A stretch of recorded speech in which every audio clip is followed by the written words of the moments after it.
సాధారణంగా ఉష్ణోగ్రతలు పెరిగినప్పుడు వైరస్లు పెద్దగా సోకవు అంటుంటారు. కానీ ఈ మధ్యన వైరస్లతో భయపడుతున్నారు జనాలు. సాధారణంగా శీతాకాలంలోను, వింటర్ సీజన్‌లో, వర్షాకాలంలో ప్రబలే ఈ వైరస్లు ఇప్పుడు సమ్మర్‌ను కూడా ప్రజల్ని చుట్టుముడుతున్నాయంటే దానికి కారణం మనిషిలోని వ్యాధి నిరోధక శక్తి అనేది క్రమంగా తగ్గడం. ఇప్పుడు తాజాగా జీబీ సిండ్రోమ్ అనే వైరస్ గత కొద్ది రోజులుగా దేశవ్యాప్తంగా ప్రజలను భయపెడుతోంది. ఇప్పుడు అది తాజాగా ఆంధ్రప్రదేశ్‌కి కూడా వచ్చేసింది. ఆల్రెడీ నేను గతంలో ఒక వీడియోలో చెప్పాను.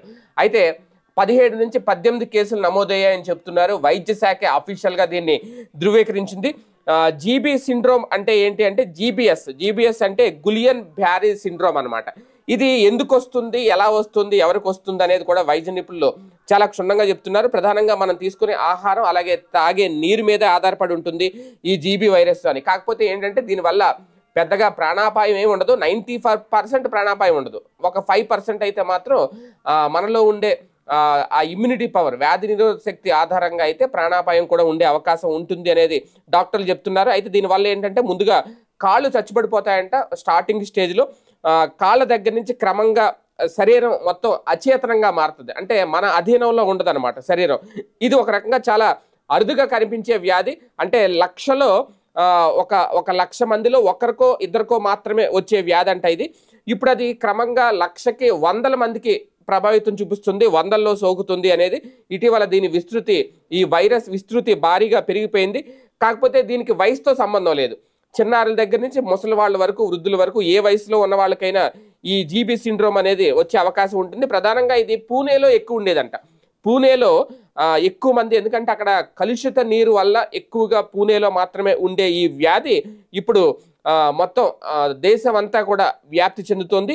ఎందుకు అంటే వ్యాధి నిరోధక శక్తి బాధితులు ఎక్కువ ఉండడం వల్ల ఈ వైరస్ చాలా సులభంగా మొత్తం దేశం అంతా వ్యాప్తి చెందడానికి కారణమవుతోంది. అయితే దీన్ని నిరోధించాలి అంటే ఇమీడియట్గా ఏంటంటే ఫస్ట్ ఈ వ్యాధి నిరోధక శక్తి బాధితులు ఎవరైతే ఉంటారో వాళ్ళ నరాలపై ఉన్న మైలిన్ అనే పొరను దెబ్బతీస్తుందంట ఈ వైరస్.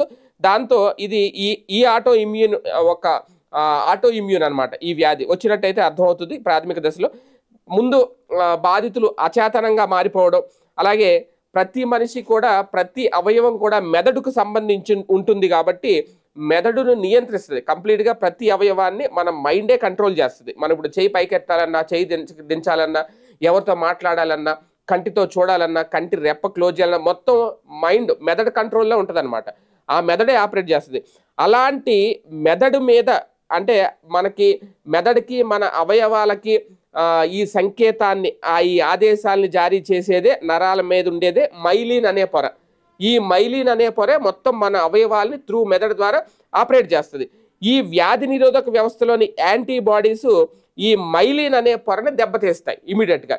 ఎప్పుడైతే ఈ మైలిన్ అనే పొర దెబ్బతీసిందో మైండ్ నుంచి మన అవయవాలకి, అంటే మెదడు నుంచి మన అవయవాలకి అందే సంకేతాలను ఈ మైలిన్ పొర అందించలేనప్పుడు ఏమవుతుందంటే ఇంక ఈ శరీరంలోని ఏ అవయవం కూడా పనిచేయదు. అంతే, దాన్నే అచేతన వ్యవస్థకు వెళ్ళిపోవడం అంటారు. ఆ మైలిన్ పొరను దెబ్బతీసేదే ఈ జీబీఎస్ వైరస్.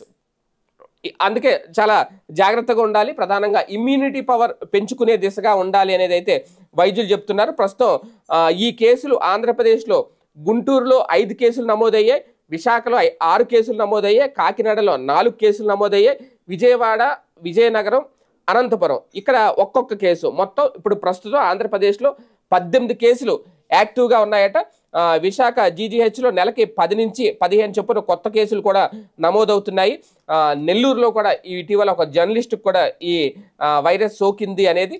ఈ లక్షణాలన్నీ గమనించి చాలా జాగ్రత్తగా ఉంటే బెటర్. కాకపోతే ఇది ప్లాస్మా ఎక్స్చేంజ్ చికిత్స ఏదో ఉంటుందంటే దీనికి చాలా తక్కువ ఖర్చుతో చేస్తారు. ఇమీడియట్గా ఫిజిషియన్ని, అంటే ఈ లక్షణాలు ఏమన్నా కనిపిస్తే దగ్గరలో ఉన్న వైద్యులను సంప్రదించండి. ప్రభుత్వ ఆసుపత్రిలో కూడా, అంటే దీనికి సంబంధించి ప్రస్తుతం ఆంధ్రప్రదేశ్లో ఒక 8,000 వ్యాక్సిన్లు అయితే రెడీగా ఉన్నాయంటే ఇది నిన్న అఫీషియల్గా వైద్య ఆరోగ్య శాఖ మంత్రి అయితే ప్రకటించారు.